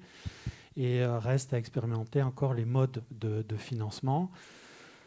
Nous, ce qu'on a décidé sur Limoges avec le CHU et la clinique Chénieux, c'est d'améliorer la qualité hôtelière. Donc on a un établissement qui est un peu ancien, 50 chambres. On va réduire la capacité à 28 sur un standing qui va être Ibis, je ne sais plus comment les différentes formes d'Ibis, mais pas le plus haut, mais voilà, quelque chose de correct, mais qui ne soit pas non plus niveau Mercure, ce n'est pas la peine. Il faut travailler sur l'animation de l'hôtel hospitalier, donc s'engager avec des associations de patients pour qu'ils puissent également communiquer. Les services civiques qui peuvent aider dans ce genre de choses aussi pour animer au sein de l'établissement hospitalier, notamment après pouvoir travailler sur la gestion administrative intégrée, qu'on soit sur le même logiciel, que tout le monde puisse réserver, pouvoir informer à la fois l'hôtel hospitalier et les différents services. Travailler sur les nouveaux services, et ça c'est important pour le financement ensuite, c'est-à-dire que financent les 80 €, et puis s'il y a un financement complémentaire derrière, qu'est-ce qu'ils vont financer comme socle de services? Ça me semble important de pouvoir le définir. Est-ce qu'il y a de la prévention, les téléconsultations, les téléexpertises, qu'est-ce qu'on va en faire? Il y a tout un tas de choses et surtout, je l'ai mis à la fin, mais ce que vous avez expliqué, professeur, les parcours, il faut de réels parcours et qu'on puisse améliorer. On l'a vu avec certains services du CHU, il y en a qui sont partis très vite et puis un départ, hop, on a plongé. Donc c'est vraiment personnalité dépendante et il faut l'institutionnaliser dans les projets médicaux pour que ça puisse passer outre la personnalité dépendante de ce processus. Et enfin, quel financement au-delà ? On attend tous de savoir ce que vont faire les mutuelles. Donc la mutualité a prouvé à travers cette expérimentation qu'elle considère que l'hôtel hospitalier est plutôt quelque chose d'intéressant pour le patient. Il concentre aussi de manière pertinente le temps médical paramédical, donc il y a un a priori tout à fait favorable. Mais la mutualité attend aussi qu'on puisse avoir des retours sur l'évaluation médico-économique de fin 2012 avant de pouvoir généraliser. Et elle attend également une montée en charge sur le territoire pour pouvoir l'inscrire par la suite dans des garanties. Parce qu'aujourd'hui, il n'y a pas les conditions requises pour inscrire dans des garanties. Mais il est possible, si vous souhaitez vous lancer, de contacter les mutualités locales pour faire comme ce qu'on a réussi à faire sur Limoges, à pouvoir, à la fois avec l'AMO et puis l'AMC, de monter des financements expérimentaux au départ, mais qui ensuite peuvent se prolonger. Merci beaucoup. Donc merci à tous nos intervenants parce qu'ils ont tenu à peu près le rythme là. Nous avons une demi-heure pour les questions. Donc pour conclure, on peut dire qu'on a un nouveau dispositif qui est introduit par le législateur, mais un dispositif qui complète le dispositif hospitalier en ce sens que c'est une alternative à l'hospitalisation entre l'hospitalisation conventionnelle et le domicile, que ça peut s'inscrire dans des parcours de soins et qu'au fond, c'est un scénario gagnant-gagnant, comme on dit, pour tout le monde. Pour les patients d'abord, le confort, un accompagnant, enfin, pas de comparaison avec l'hospitalisation classique et sa passivité, comme tu disais, l'intérêt pour l'équipe soignante, la diminution de la pression sur les lits, la possibilité d'avoir une certaine fluidité dans les files actives de patients, et l'intérêt pour les financeurs et pour les administratifs et les gestionnaires, avec cette idée qu'on peut avoir quand même des économies de coûts non négligeables. Parce que là, on vous a fait un GHS, mais comme vous savez, il y en a 2300. Donc voilà. Donc c'est pour ça qu'on a des éléments très importants, que c'est vraiment complètement innovant, qu'on ait les deux pieds dans le futur. Là. Et donc, à partir de maintenant, on commence petit à petit les projets à se développer. Et effectivement, ça va alimenter ce que la DGOS compte faire, c'est-à-dire l'évaluation médico-économique. Est-ce qu'à terme, dans 2 ans, on aura toujours nos 80 €? Ou bien est-ce que ça sera intégré dans les nouveaux EHS, dans le cadre de la révision de la T2A? Ça, je ne peux pas le dire. Mais en tout cas, l'affaire est lancée. Maintenant, la balle est dans votre camp. Et donc, voilà, on a une demi-heure, un peu moins, 25 minutes de questions. On est à votre disposition pour y répondre. Je vais reprendre mon fauteuil. La parole est à vous. Si vous avez des questions. Oui ? Est-ce qu'on peut faire circuler le...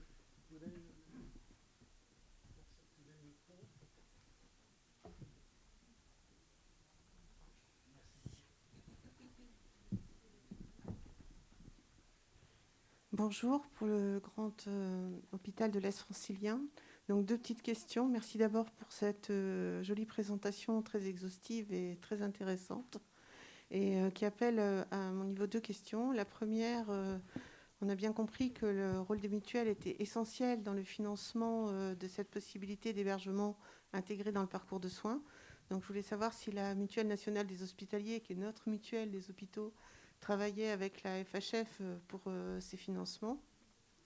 Et une deuxième question relative plus à l'analyse médico-économique, dont on a bien compris l'immense intérêt à travers la présentation qui a été faite, tant de la durée de séjour que du GHS. Donc on peut supposer que les établissements qui participent d'ores et déjà à cette expérimentation vont avoir pour certains GHS une réduction de leur durée de séjour tangible par la mise en œuvre de l'HTMM. Et je voudrais savoir si la DGOS, dans le cadre de l'évaluation, travaillait déjà avec l'ENCC pour élaborer de nouvelles normes sur des parcours de soins intégrant cette modalité d'hébergement et qui, de fait, ferait durer la DMS moyenne qui sert, on le sait bien, au chiffre d'affaires pour les séjours hospitaliers. Tu veux répondre tout de suite ou... En tout cas, pour la mutuelle et pour les personnels soignants ou les administratifs et la FHF, là, je n'ai pas à ma connaissance eu de contact encore. Nous n'avons pas encore eu de contact, mais c'est possible que ça va commencer. Il faut dire que les textes datent de fin août. Donc, oui, je sais. Vous allez voir que ça va bouger. Ça, c'est sûr. Hein. Merci. Je vous en prie. Oui, je vais peut-être compléter aussi sur l'aspect mutuel, puisque du coup, côté DGOS, c'est une question qu'on s'est fortement posée, puisque dans le cadre de l'expérimentation, les mutuelles pouvaient participer à la mise en place des expérimentations, puisqu'on l'a vu sur l'épisode de Limoges. Mais en fait, ce qu'on a prévu, c'est donc le forfait de 80 € applicable à tous. Et la possibilité, puisqu'on sait très bien que le coût réel de la nuitée va être différent d'un territoire à un autre, d'une forme d'HTNM à un autre. C'est-à-dire que pour ceux où c'est mis en place en interne de l'établissement de santé sur une aile dédiée qui peuvent réaffecter à la mise en place des HTNM, par rapport à une convention qui pourrait être faite avec un partenaire, un prestataire hôtelier, les coûts vont être différents. Mais également, on aura une différence de coût sur l'utilisation des HTNM, puisqu'on pourra avoir une différence entre les séjours hospitaliers, où c'est vraiment dans l'établissement de santé, et les coûts générés, évités, mais aussi ajoutés sont dans l'établissement de santé, par rapport aux séances de soins, où là, on pourra aussi avoir des coûts évités, notamment surtout pour l'assurance maladie, puisqu'on va éviter beaucoup de transports itératifs. Donc ça, c'est un point important et c'est ça aussi qui rend complexe l'évaluation médico-économique, en tout cas au niveau macro, avec tous les établissements. C'est pour ça que c'est une des raisons pour laquelle, dans le cadre de l'expérimentation et le bilan qu'on a fait en juin 2020, il a été difficile de faire ressortir un coût d'évaluation, un coût de l'HTNM. Aussi parce qu'on avait une volumétrie de nuitées en HTNM dans le cadre de l'expérimentation qui était... faible, en tout cas pas assez représentatif pour qu'on puisse en faire ressortir une évaluation médico-économique fiable.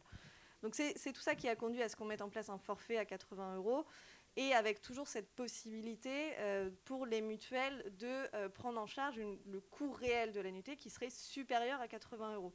Ça implique pour cela des conventions au niveau local entre les établissements de santé et les mutuelles, puisque du coup, c'est vraiment en fonction du coût réel de la nuitée sur le territoire, sur la mise en place de l'HTNM.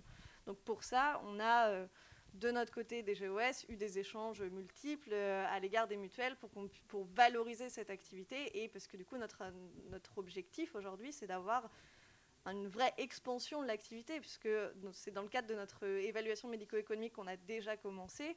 Mais le vrai intérêt, c'est d'avoir une expansion de l'activité pour avoir une évaluation extrêmement fiable. Donc voilà, c'est dans ce cadre-là. Et sur l'évaluation en elle-même, on la commence tout juste, puisque dans le cadre... donc les décrets sont parus en août, et la première remontée d'activité date du 1er novembre, et les données sont encore en cours de validation par les établissements et par les ARS également. Donc voilà, on est dans le tout début, et l'évaluation médico-économique va avoir plusieurs piliers. Cette remontée des données d'activité, qui sera mensuelle. Là, on l'a fait de façon consolidée sur tous les mois de janvier à septembre, mais sinon, ce sera mensuel. L'évaluation, le bilan annuel qui sera transmis par les établissements, puisque du coup, ce qui nous intéresse, c'est aussi d'avoir les retours des établissements sur le pourquoi est-ce qu'ils l'ont mis en place et est-ce que ça a apporté ses fruits. Voilà, c'est différents concepts, puisque l'HTNM, on peut le voir, ça s'applique à beaucoup de parcours. Donc du coup, ce qui nous intéresse aussi, c'est de savoir pourquoi est-ce que les établissements se sont lancés, puisque, pour rappel, c'est une possibilité pour les établissements, mais pas une obligation. Et on va également, dans le cadre de cette évaluation, pousser l'évaluation médico-économique dans certains établissements de façon très précise. Donc certains établissements qu'on va choisir de façon très différente en fonction justement d'utilisation de l'HTNM, mais aussi du modèle HTNM et aussi des territoires, pour pousser nos hypothèses d'évaluation médico-économique. Donc voilà, on est vraiment au tout début, puisque, comme l'a rappelé Jean-Pierre, les textes datent de fin août. Ce n'est qu'un début, continuons le combat. Donc, mais c'est parti pour. Simplement aussi pour ajouter, justement, quand vous verrez le décret qu'a rappelé Madame Le Pêcheux, vous verrez, il est assez généraliste, il est assez, comment dirais-je, souple. Il permet toutes les hypothèses de structuration de l'HTNM. En intramuros, en extramuros, dans un hôtel, dans une maison d'accueil des familles, dans une nouvelle construction, en intramuros.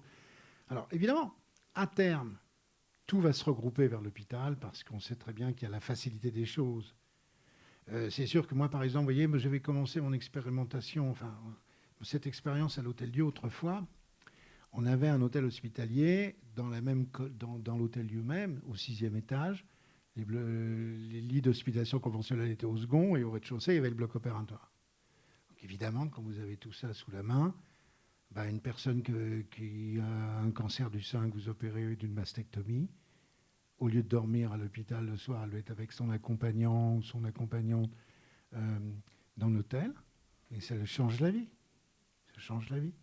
C'est plus du tout la même vision de l'hôpital. Et donc ça, c'est bien dans l'intramuros. Dans l'extramuros, c'est un peu plus compliqué parce qu'il faut que le patient change de structure et peut avoir l'impression d'avoir des problèmes d'insécurité. Ce que notre ami, le professeur Navarro, a bien expliqué, c'est pour ça que c'est important qu'il y ait des structures de sécurisation des chambres, surtout en extramuros. Ça, on a bien compris ça. Vous voyez ? Donc, le panel est large et ça permet petit à petit à chaque établissement de trouver son cadre d'HTNM et donc de permettre, dans les mois qui viennent, assez rapidement, des études médico-économiques qui vont nous permettre de mettre le curseur correctement pour nos amis financeurs plus tard, pour les mutuelles, pour l'assurance maladie obligatoire, pour voir comment on continue à payer. C'est généralisé, ça c'est acquis, c'est dans la loi, c'est même codifié dans le Code de santé publique, je parle sous ton contrôle. Donc c'est codifié. Alors après, il y a la codification financière qui va venir après cette expérience, enfin c'est plus qu'une expérimentation, c'est une évaluation médico-économique et qui va déboucher sur un financement ultra pérenne pour les décennies qui viennent. Voilà. Donc est-ce que vous avez d'autres questions ? Allez-y. Bonjour, je suis Élie Lobel, je dirige une start-up qui est basée au sein du CHU de Strasbourg et qui développe des systèmes de télésurveillance miniaturisés pour les paramètres cardiaques et respiratoires. Et donc ma question concerne l'intérêt de la télésurveillance pour les HTNM. Est-ce que les outils de télésurveillance peuvent d'une façon ou d'une autre faciliter le recours, sécuriser l'usage des HTNM ? C'est majeur, je dirais. Dans ce que je vous évoquais tout à l'heure sur la sécurisation, elle est, pour vous donner un exemple sur la réflexion pour les prestataires, il y a une première réflexion sur le niveau de sécurisation. C'est-à-dire, tout à l'heure, on a évoqué la comorbidité de certains patients. On pense que l'hôtel hospitalier doit comporter quelques chambres plus sécurisées que les autres en fonction des parcours de soins. Et donc, cette sécurisation optimisée fait que la télémédecine, la télétransmission doit être incorporée à l'architecture de la chambre. J'évoque les bornes d'alarme, et pas que, et puis la télémédecine. Mais il y a un élément très simple sur lequel la continuité des soins est un élément, mais la continuité aussi de communication avec l'équipe soignante doit être maintenue. Il faut que le patient, dans sa chambre, puisse rentrer en visio ou peu importe, en contact avec le service, l'infirmière du service, lui dire que ça va bien, ça va pas bien, lui poser une question. Donc ce lien doit être maintenu. C'est de la télésurveillance aussi, et ça fait partie. Mais c'est très très important. Oui, parce que vous avez la convergence en finale dans cette décennie qui arrive entre le progrès médical et les techniques comme les patchs de télésurveillance qui donnent toute une liste d'index, enfin de notions de capteurs qui vont donner la saturation d'oxygène, la tension artérielle, la température, etc., comme vous essayez de le faire à Strasbourg. Il y a cette convergence-là avec donc l'hébergement qui est une amélioration, enfin qui est une autre façon de voir l'hospitalisation d'une certaine manière, en tout cas les hébergements en rapport avec les soins. Et donc vous avez cette convergence entre les deux, et le progrès médical va converger avec le projet parce que de l'amélioration de l'hospitalisation. Parce que jusqu'à présent, il y avait une hospitalisation qui ne bougeait pas tellement dans son évolution. Elle était toujours aussi standard qu'en 1960. Mais parallèlement, le progrès médical, lui, a continué son travail Et la chirurgie, la vésicule biliaire, par exemple, quand on commençait notre internat, c'était une grande cicatrice, 8, 12 jours, 15 jours d'hospitalisation. Maintenant, c'est 2, 3 petits trous et ils sortent le soir. Donc, tout ça, ça change. Et à partir du moment où vous avez les deux qui convergent, vous allez avoir vraiment une nette... C'est pour ça qu'on entre dans une période particulièrement intéressante, même si on a l'ombre portée du Covid et autre chose. Mais ça va être très intéressant. Et puis la RAC, oui, c'est ça, le programme médical dans le cadre de la RAC, la réhabilitation améliorée après chirurgie, qui diminue, qui impacte les DMS. Donc on va revisiter tout ça, les uns les autres, tous ensemble. Il y a d'autres questions. Il y avait une autre question, madame, je crois. Monsieur, je ne sais pas. Monsieur. À gauche. Ah, honneur aux dames. Allez-y. Bonjour, Sophie Bonjour. Brien, groupe Réalité, donc filiale Life Plus, opérateur immobilier en santé médico-sociale. Nous, on travaille le sujet avec nos équipes, alors là, plus de gestion. Et il y a une question qui revient de manière assez récurrente. Est-ce que le gestionnaire doit disposer d'un infirmier ou d'une infirmière coordinatrice pour pouvoir dialoguer avec les services de l'hôpital? Alors, c'est non médicalisé. Donc, c'est un point. Ce qui est important dans le décret, c'est que l'hôtel hospitalier doit permettre aux libéraux d'être intégrés parce qu'il y a la continuité des soins. Il y a des soins ultra simples, que ne serait-ce que des injections et autres. Mais il faut le lien entre l'établissement de soins. Ça a été évoqué à Limoges. Il y a un référent qui est mis en place dans l'hôtel hospitalier et qui doit réfléchir pas que à la télésurveillance, qui doit réfléchir au parcours, qui doit faire l'accueil. C'est extrêmement important. Alors, il est préférable que la personne connaisse les parcours de soins. Il faut que, mais pas que, qu'elle soit en lien direct et permanent avec, et qu'elle ait construit les parcours de soins. Donc ça, c'est une exigence même. Si je peux compléter, juste. Effectivement, en fait, c'est un hébergement qui est non médicalisé. Donc, dans l'hébergement lui-même, il n'y a pas d'infirmier, il n'y a pas de personnel soignant. Sinon, on déplacerait en fait une partie de l'hôpital. Par contre, ce qu'on a voulu faire, c'est permettre au patient qui est pris en charge en HTNM de pouvoir, tel qu'il l'est à domicile, par exemple, s'il est suivi d'une pathologie chronique, pouvoir toujours avoir ce recours à un infirmier libéral qui vient lui faire son soin dans le cadre du suivi de sa pathologie chronique. On a voulu vraiment essayer de faciliter le parcours du patient lorsqu'il est placé en HTNM. Donc voilà, on n'est pas. Il faut avoir une vigilance sur le fait qu'on ne déplace pas l'hôpital. On n'est pas sur la médicalisation de l'hébergement, puisque on est bien sur un hébergement non médicalisé. Par contre, tout comme à domicile, l'intervention du personnel, des professionnels libéraux est possible, tout comme il le serait dans le cadre du suivi de pathologies chroniques. En fait, on l'a identifié parce que dans la réflexion, nous, on a vraiment deux types d'équipes en gestion avec des profils très hôteliers et d'autres qui vont plus s'adresser dans le cadre de résidences seniors, donc avec une approche de la perte d'autonomie. Et on se rend compte que ces deux profils sont vraiment différents. Alors peut-être que c'est une troisième voie, vous me direz, mais nous, on se posait la question. De toute façon, ce qu'on a voulu aussi dans le décret, c'est qu'il y ait une vraie possibilité d'adaptation par le terrain. Et c'est pour ça qu'on a fait une réglementation hyper souple.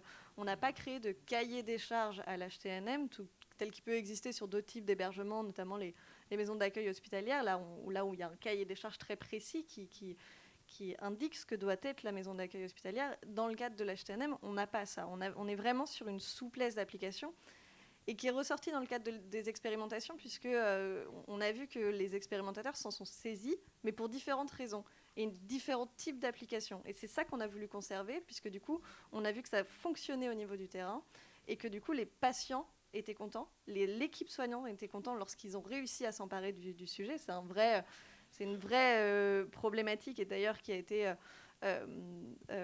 mis en valeur par l'ANAP, et dans le guide ANAP qui le dit très bien, c'est que c'est l'équipe soignante qui va être à l'origine de la prescription de l'HTNM, et donc il faut une vraie appropriation de l'équipe soignante. Mais lorsqu'elle le fait, l'expérimentation a montré que c'était très bénéfique pour tout le monde. Voilà, donc c'est pour ça qu'on a voulu aussi une souplesse d'application et une adaptation pour le terrain, et aussi un dispositif qui est extrêmement simple à mettre en œuvre, puisqu'on est sur une simple déclaration auprès de l'ARS, on n'est pas sur un quelconque régime de validation, autorisation, c'est une simple déclaration auprès de l'ARS. Et en termes de financement derrière pour les établissements de santé, on est sur une simple remontée de données d'activité dans les cadres des circuits classiques. Donc c'est vraiment un dispositif simple à mettre en œuvre et adaptable au niveau local. Et c'est ce qu'on a voulu mettre, c'est ce qu'on a voulu mettre en avant. Merci. Il y a une question de monsieur. Oui, bonjour, Pascal Matisse, directeur de l'hôpital Nord-Franche-Comté, Belfort-Montbéliard. Une observation est dans la droite ligne de ce qui vient d'être évoqué, puisque on parlait d'évaluation médico-économique tout à l'heure, mais ça dépend quand même du niveau d'exigence en matière de sécurisation effectivement du parcours et la continuité des soins. Je veux savoir si ça avait été intégré justement dans cette évaluation médico-économique, notamment si on a recours à des professionnels libéraux. Et on n'a pas du tout parlé du système d'information, qui, à mon avis, est un point crucial dans l'accompagnement des parcours de prise en charge. Et justement, dans les expérimentations qui ont été menées, de savoir comment vous avez traité ce sujet du système d'information, puisque nécessairement, à partir du moment où le patient quitte l'hôpital, il n'y a pas obligatoirement, en tout cas, pas pour l'instant en tout cas, et rarement, de portail santé qui permettent d'assurer cette continuité. Comment ça a été traité, puisqu'il faut que l'intervenant médical libéral ou infirmier, voire un SIAD, qui serait amené à intervenir dans l'hôtel hospitalier, de voir sur quel système d'information il va pouvoir s'appuyer pour faciliter cette continuité de prise en charge. Est-ce que tu veux... Oui, moi je répondrai sur la part médicale. C'est exactement comme le retour à domicile. C'est-à-dire que vous devez, le praticien, l'équipe médicale doit faire son compte-rendu d'hospitalisation avec les ordonnances et tout ce qui est nécessaire, donc via l'hôtel hospitalier. Et là, on rejoint sur l'intérêt dans l'hôtel hospitalier d'une bonne coordination. C'est-à-dire que si les parcours de soins ont été préparés, il y a tout se met en place comme à domicile. Alors, il y a la facilitation pour la pharmacie, l'appel de l'infirmière libérale, etc. Donc cette communication, elle est faite comme pour le retour à domicile, comme vous la faites pour le médecin traitant. L'autre question, c'est le départ de l'hôtel hospitalier et le retour à domicile. Et nous pensons qu'il y a probablement aussi un point fort dans la communication entre l'hôtel hospitalier professionnalisé, comme on l'a évoqué, et comme ça se fait à Limoges, c'est le lien avec le médecin traitant. Parce que l'hôtel hospitalier doit contacter le médecin traitant, parce que la véritable sortie du patient du parcours de soins, elle est de l'hôtel hospitalier à domicile. Et donc, alors je vais même plus loin, je pense que ça va améliorer les relations entre praticiens et hospitaliers et libéraux, où souvent les courriers arrivent 15 jours, 3 semaines après, on n'a pas le lien. Et donc l'hôtel hospitalier a un rôle fondamental aussi dans la communication avec le praticien responsable du patient dès qu'il rentre à domicile. Merci. Est-ce que vous avez d'autres questions? Oui. Juste peut-être ajouter que, pareil, sur les systèmes d'information, c'est retour à domicile, en attendant que les éditeurs évoluent, retour à domicile avec un suivi sur une autre solution, mais même chose. La question, c'était est-ce que vous avez intégré dans votre analyse les coûts qui sont supportés par l'enveloppe de ville? Par le quoi, pardon? En macro? Non, c'est pas du tout intégré. Non, c'est pas encore. Pas encore. Ça va peut-être venir, mais ça va encore. Oui. Ça viendra, ça, c'est sûr. Ça va évoluer, ça va bouger, c'est normal. C'est une nouvelle structure. Il faut que les gens se l'accaparent, il faut qu'ils prennent du temps. Et ça va se faire. Il y a une autre question, je crois. Oui, c'était moi. Oui. Donc moi, Sacha Hamon, je suis élève directeur d'hôpital, donc je suis un peu ce qu'on appelle un bébé directeur. Et donc, je vous remercie beaucoup pour cette présentation vraiment très intéressante. Moi, j'avais deux questions. La première, c'est dans un contexte d'amélioration de qualité des parcours, avec voire des financements au forfait, etc. Est-ce que dans votre expérimentation, vous avez pu mesurer une amélioration des indicateurs de qualité tels que, je ne sais pas moi, la baisse d'événements indésirables, la baisse de réhospitalisation? Donc ça, c'était ma première question. Est-ce que ça a été quantifié? Et ma deuxième question, c'est qu'on voit bien que c'est un projet qui est médical, puisque c'est sur prescription médicale, mais de l'autre côté, pour moi, c'est aussi un projet plus ou moins du patient, parce qu'il faut qu'il accepte justement cette nouvelle modalité d'hospitalisation. Et qu'en est-il? Est-ce qu'il y a des freins par rapport à ça? Quels sont les leviers qu'on peut utiliser pour justement mobiliser le patient dans cette nouvelle modalité, puisque on sort, comme vous l'avez dit, d'une hospitalisation conventionnelle, de dormir à l'hôpital, etc. Je suppose que quand il faut dormir dans entre guillemets, un hôtel hospitalier, c'est forcément différent. Donc quel levier utiliser? Alors sur la qualité, la réponse qu'on peut vous faire, c'est que l'expérimentation nationale qui a été réalisée a permis une évaluation, notamment sur le taux de recours à la réhospitalisation, le taux d'infection nosocomiale, etc. Le taux de retour à l'hospitalisation est nul. Aucune complication n'a été observée sur plusieurs quand même milliers de patients. Peut-être pas, on n'a pas eu peut-être les dizaines de milliers qu'on voulait, mais on en a quand même eu plusieurs milliers. Fait une base de données pour la France qui n'est pas négligeable. Donc là, sur ce point-là, oui, il y a une amélioration sûrement. En tout cas, on n'a pas vu de complications. C'est maximum sur un jeu nul. Pas plus de complications qu'une hospitalisation conventionnelle. C'est une alternative à l'hospitalisation réelle. Donc voilà, ça c'est pour cette question-là. Si tu veux répondre à... Ouais, Sur votre question, sur comment est-ce qu'on fait pour convaincre les patients d'aller en hôtel hospitalier, ça rejoint le sujet de la communication, et en fait, de la communication avec le patient, et en fait, ça commence dès les consultations. Dès les premières consultations préopératoires avec le chirurgien, on peut commencer à valoriser cet accueil en hôtel hospitalier. Et je pense aussi qu'avec la généralisation de ce dispositif, on va avoir de plus en plus d'éléments qui objectivent la satisfaction des patients. Il y a beaucoup de moins. Un hôpital, c'est bruyant. Quand on est hospitalisé, quand on passe 2-3 nuits à l'hôpital, il y a toujours du bruit, il y a toujours de la circulation. Ce n'est pas le cas en hôtel hospitalier. Nos matelas d'hôpital, on a fait beaucoup de progrès, mais ça reste du matelas d'hôpital.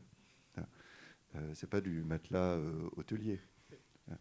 Il y a les services qui vont avec la chambre.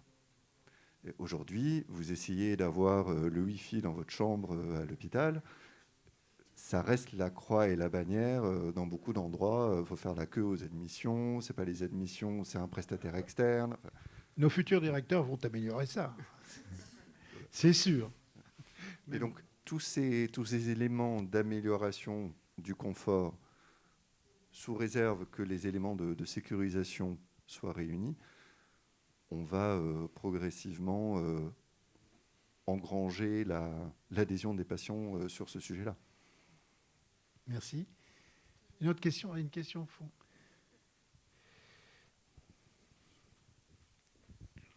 Il faut qu'on libère la salle.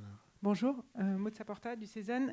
Moi j'ai une question. Vous avez répondu tout à l'heure à propos du lien qui devait être maintenu entre le patient et l'équipe hospitalière, à la fois via éventuellement du télésuivi et en tout cas la possibilité pour le patient d'appeler l'infirmière référente, etc. Et je me posais la question, dans une perspective, encore une fois, d'un déploiement un peu important de cette modalité, comment c'était pris en compte dans l'activité du service?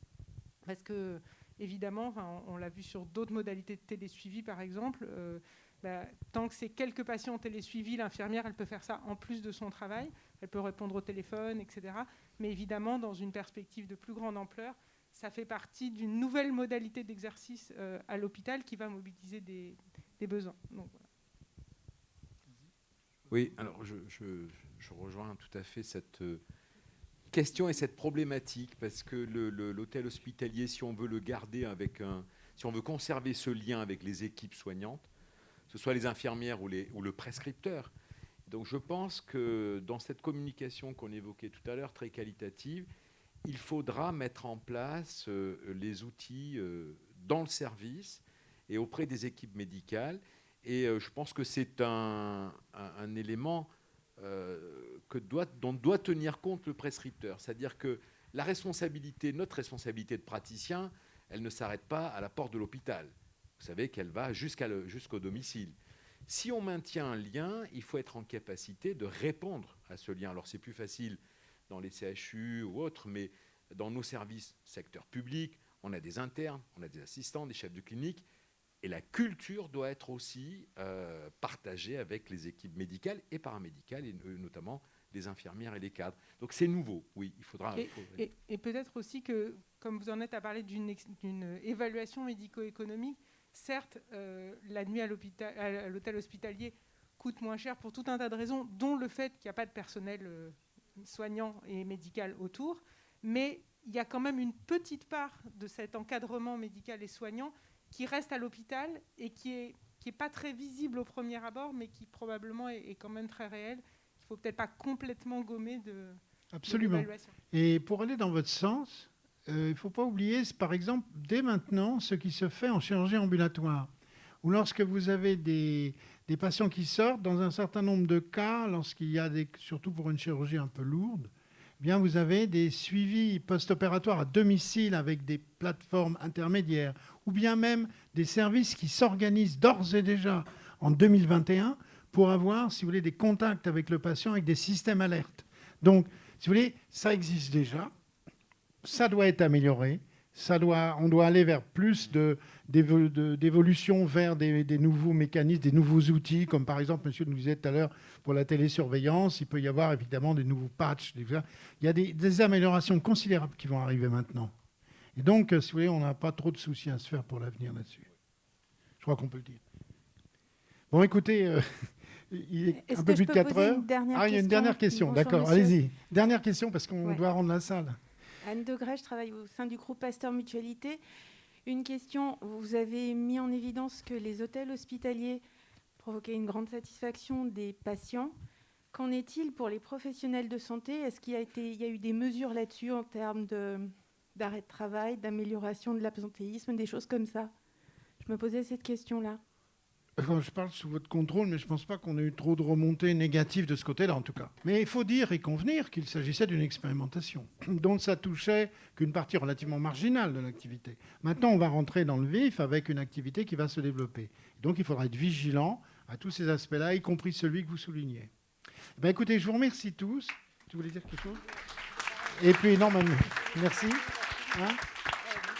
Simplement pour vous informer aussi, si vous n'avez pas pu poser toutes vos questions, côté DGOS, sur le stand du ministère, on refait un atelier de communication pour le public qui aura lieu mercredi matin à 10h30. Voilà, donc vous pourrez revenir et poser vos questions si vous en avez encore. Voilà, l'annonce est faite. Ben, merci à tous et puis bon retour chez vous. Merci de votre attention.